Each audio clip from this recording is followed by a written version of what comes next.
एक सवाल बहुत अहम होता है कि आखिर मैं कौन सा बिजनेस करूं। तो याद रखें, बिजनेस आइडिया आप अपने अंदर से लेंगे। आपको जो इश्यूज डेली बेसिस पे फेस करना होते हैं, वहीं से आपको बिजनेस आइडिया मिलता है। फॉर एग्जाम्पल, मैं पिछले साल मेरे 2 AC के इलेक्ट्रॉनिक सर्किट्स दो दफा दोनों जल गए। फिर उसके बाद उनकी रिपेयरिंग करवाई, फिर तीसरी दफा मुकम्मल जल गए, फिर मुझे उनको नया परचेज करना पड़ा। तो दोनों एसीज के लिए जो प्रोसेस था, इसके लिए मुझे 80-90 हज़ार रुपए लगाने पड़े। तो जब मैंने ये इशू फेस किया, मैंने कहा मैं फिजिक्स का बंदा हूं, मैं खुद क्यों ना एसी के काम करूं और ये सारी चीजें, क्योंकि जाहिर है 8-9 महीने हमारे मुल्क में गर्मी रहती है और मैं फिजिक्स का बंदा भी हूँ, 2-3 महीने में स्किल सीख लूँ तो ये बहुत जबरदस्त रहेगा। तो ये मुझे एक आइडिया आया। इसी तरह अगर आप ज़राअत से रिलेटेड हैं और आपको मुख्तलिफ पेस्टिसाइड कंपनियां जो हैं वो आपको दवाइयां दे जाती हैं और कोई भी दवाई काम नहीं करती, तो आपके जहन में आएगा कि यार ये क्या मसला है, इससे अच्छा है कि मैं खुद किसी कंपनी से राब्ता करूं डिस्ट्रीब्यूटर की बजाय, और या फिर मैं खुद कंपनी एक स्टार्ट करूं और पेस्टिसाइड्स का काम शुरू कर दूं। तो आप अपने अंदर से बिजनेस आइडियाज खुद जनरेट कर सकते हैं। अपने इश्यूज देखें, जिंदगी में जो आप फेस कर रहे होंगे वहीं से आपको बिजनेस आइडिया मिलेगा।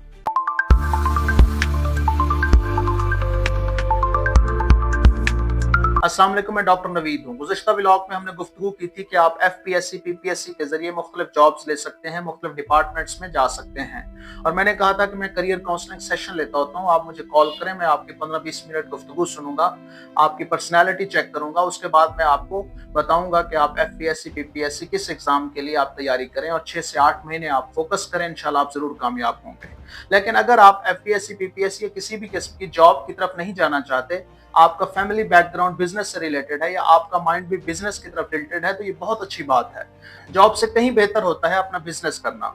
लेकिन यहाँ पे 2-3 बातें बहुत अहम हैं जो आपने गौर से सुननी है। पहली बात, एक मिसाल से मैं आपको समझाता हूँ, बड़ी जबरदस्त है। फर्ज करें कि एक डब्बा है, उसका ढकना बंद है। अगर मैं उसमें बॉल्स डालूंगा तो बॉल्स उसके अंदर नहीं जाएंगी, क्यों? चूंकि ढकना ही बंद है। यही सूरत हाल हमारे दिमाग की है। अगर हमारे दिमाग का ढकना बंद हो और उसके अंदर जो बचपन से डेवलप्ड लॉजिक्स हैं, मिथ्स हैं या अकायद हैं, सिर्फ वही उसके अंदर रहेंगे। जबकि आज दुनिया बहुत एडवांस हो चुकी है, एवोल्यूशनरी प्रोसेस है, डिफरेंट आइडियाज आ चुके हैं।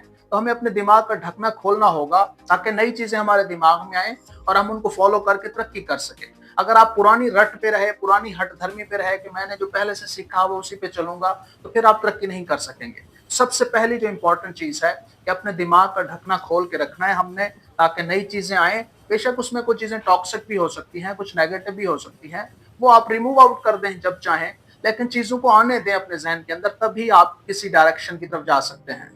दूसरी जो अहम चीज है वो ये है कि बिजनेस क्या है। बिजनेस की आमतौर पे जो डेफिनेशन बनी हुई है मार्केट में या पाकिस्तान में, वो बहुत खतरनाक है कि 100 बोरी, 1000 बोरी, 1 लाख बोरी या 10 लाख बोरी स्टॉक कर लो और फिर जब सोसाइटी में मंदा पड़े, किल्लत पड़े, उस वक्त 200-400 रुपए पर बोरी रेट बढ़ा के बेच दो और करोड़ों से अरबों रुपए कमा लो।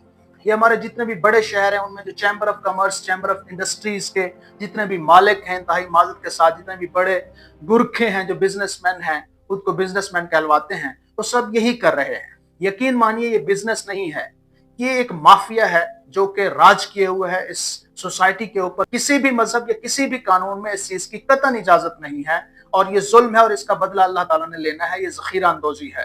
अच्छा, असल बिजनेस मॉडल क्या है और उसमें कौन से स्टेक होल्डर्स हैं? तो बिजनेस मॉडल में 3 बेसिकली स्टेक होल्डर्स होते हैं। सबसे पहला प्रोड्यूसर, दूसरा डिस्ट्रीब्यूटर और तीसरा जो है वो शॉपकीपर।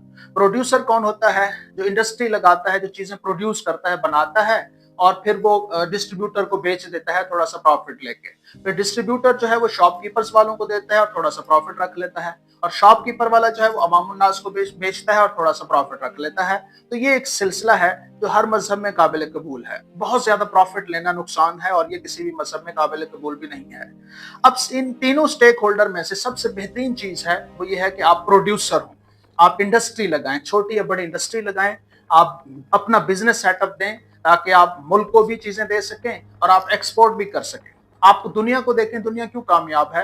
आप अमेरिका को देखें, चाइना को देखें, जापान को, कोरिया को, ताइवान को, ये क्यों कामयाब हैं? क्योंकि उन्होंने अपनी इंडस्ट्रीज लगाई हैं। गाड़ियों की इंडस्ट्रीज हैं, मोबाइल फोन्स की इंडस्ट्रीज हैं, इसी तरह खिलौनों की इंडस्ट्रीज हैं, हर चीज की इंडस्ट्रीज उन्होंने लगाई हुई है।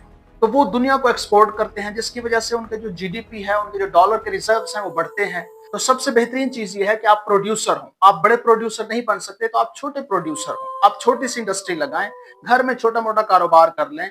कोई 20-30 हजार से भी कारोबार शुरू किया जा सकता है, छोटी छोटी इंडस्ट्रीज हैं। छोटे छोटे बिजनेसेस हैं, उनसे आप आगाज करें और फिर आप लाखोंपति हो जाएंगे। अब इसमें एक चीज मैं बताता चलूं कि पुराना ट्रेंड यही है कि प्रोड्यूसर जो है वो डिस्ट्रीब्यूटर को देगा और डिस्ट्रीब्यूटर जाके शॉपकीपर को देगा और शॉपकीपर जो है वो अवामुन नास को देगा। लेकिन अब चीजें चेंज हो चुकी हैं, अब इसको एडवांस किया जा सकता है, एडवांस किया गया है डिजिटल मार्केटिंग के जरिए। आपके पास बेशक कुछ रुपए भी ना हो, आप सिर्फ एक पेज बनाएं इंस्टाग्राम पे, फेसबुक पे, यूट्यूब पे इवन के, आप वहां पे अपनी जो प्रोडक्ट है आप उसको सेल कर सकते हैं। वो डिजिटल मार्केटिंग कहलाती है, उसको एक अलहदा व्लॉग में डिस्कस करेंगे।